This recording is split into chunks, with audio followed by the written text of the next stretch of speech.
We gathered the kids, the dogs, stayed in the closet till till the storm. I don't think it lasted maybe a few seconds. Welcome back to Texas Weather Live. On this day, 12 years ago, marks the tornado outbreak that impacted not just one or two communities, but dozens of communities. Major outbreak here in parts of North Texas. Joining me is anchor Steve Eager. Thank you so much for joining me. You were here for that. This was a year before, 2 years before I got here. Oh, so you weren't here. So I was not here for it, but you were. Can you kind of tell me about what was going on while you guys were at the anchor desk?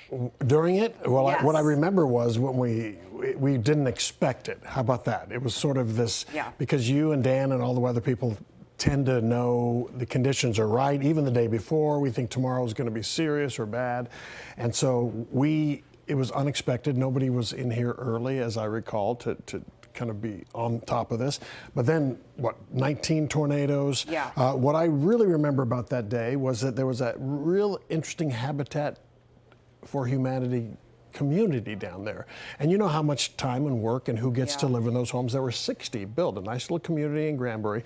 And I think more than a dozen got knocked down. And I think those were part of the 6 people who got killed.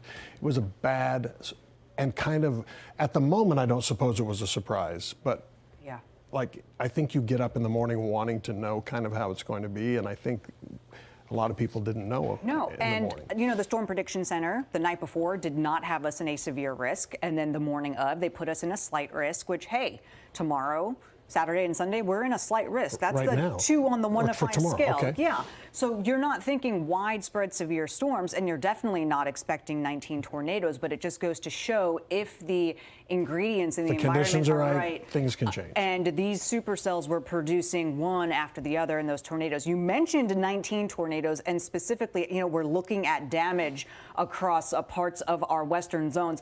There were 2 in particular that were the strongest. EF4 in Granbury produced winds up to 180 miles an hour. It was a half-mile wide and was on the ground for just under 3 miles. The other very large destructive one was Granbury was the killer one. Granbury was, yes. That's where lives were lost. There was also an EF3 in Cleburne that had winds of 140 miles an hour. That one was a mile wide. Was that the same one? Because I thought Cleburne and Granbury are very close together. So there are actually several different storms that produced. So here, I want to show you the outbreak map that I created. So you saw there was one right along the Hood-Johnson line. There were 2 in and around Cleburne as well. And you'll see kind of where the clusters were, how they impacted parts of Parker, Palo Pinto County, and then went north into Wise and Montague County as well. So the National Weather Service in Fort Worth, they also take care of some of the central Texas counties, so I included those 2. So that day was not only busy for us here at Fox 4, but for the National Weather Service too, issuing all of those watches and warnings throughout the day. Would you mind if I chimed in on this? Yes, Come on, please. man. I feel like I really do need to because I worked that night. It was meteorologists Jen Myers and myself. The tornado that hit Granbury, as you said, was an EF4. I interviewed one of the survivors for my book, Christy Green. She was home at the time with her 2 sons who were in their upper teens, late high school, early college age. And the story that she told me was just unbelievable. Was that the bathroom that survived? There was one house they got in the bathroom, and that was the only room they still got standing. in their closet. They got in their closet, and she said she was the first in the closet. Okay. The boys were kind of paying attention to the forecast, the warnings, and then when things got really bad, they went in the closet with their mother. I think it's the closet, not the bathroom. And literally, they were holding the closet door as hard as they could. And eventually, one of the sons got sucked out. The entire home was obliterated, literally swept off the concrete foundation. All 3 survived. They were literally blown in 3 different directions, 50 to 100 yards away from where their home was standing. Just incredible. She spent those several weeks in the hospital. She had critical injuries lots of physical therapy to nurse her back to health. The sons, their injuries were not as critical as hers. But you know, when I've interviewed these tornado victims, they all suffer from PTSD. And you know, anytime now there's a threat of severe weather, they react so much more differently than the average person does, because they immediately get brought back to that point in time when their lives literally changed forever. Now that storm, once it passed through Granbury, actually made a north turn towards Cleburne, and sometimes supercells will do that. Scary, scary situation. It was heading right towards the Cleburne city limits. They issued, as I recall, a tornado emergency for it. It's a mile wide at this point in time. It's dark. And fortunately, before it got to Cleburne proper, it dissipated. Lost some of its So a lot of significant damage south of the city of Cleburne, but it was so fortunate that it did dissipate before it reached the city of Cleburne. And just, again, even on a slight risk day, you know, that doesn't necessarily mean you can't see a big tornado. You know, one of the limitations of the science of meteorology is we know the ingredients are there, but whether or not there's an EF0 or EF1 tornado that spawned, or perhaps a strong EF4, those are just subtle little differences and nuances that can change a storm and the dynamics and make it much, much stronger. Do you remember what happened that day? Was it extraordinarily a lot of heating that day, or what elements went into changing that It was day? very warm, very unstable. You know, the setup was there for severe weather.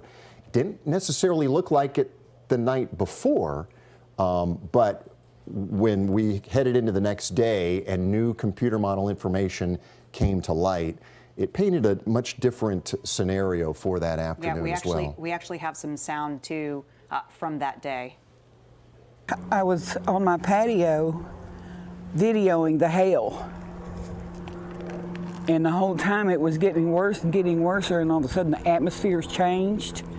And I saw a hailstone this big around, shaped like a little football, that had spikes on it all the way around. And that's when I knew I needed to come in the house. So I got up and immediately started collecting my animals, just barely made it into the bathtub before it hit. Yeah, smart lady. Yeah. I think if I see a hailstone the size of a volleyball, I'm heading inside too. And you know, scary. It's always, you know, go to your safe shelter. You know, Christy Green, even though she was, you know, critically injured, and her sons, they went to where they were supposed to be, and I think that's why that they're still alive today. And so that's why we urge you to make sure you take safe shelter, lowest floor, in a closet, in a bathroom. Every home is different, but put as many walls between you and what's blowing in the wind outside there. And I think also nowadays, I mean, even from 12 years ago, there are so many ways to receive severe weather alerts. So having more than one way, and knowing that we can have severe weather any time of year. I was here for the day after Christmas tornadoes. That was another day where it didn't seem it was going to be that bad. And then the ingredients all came together for a multi-tornado outbreak.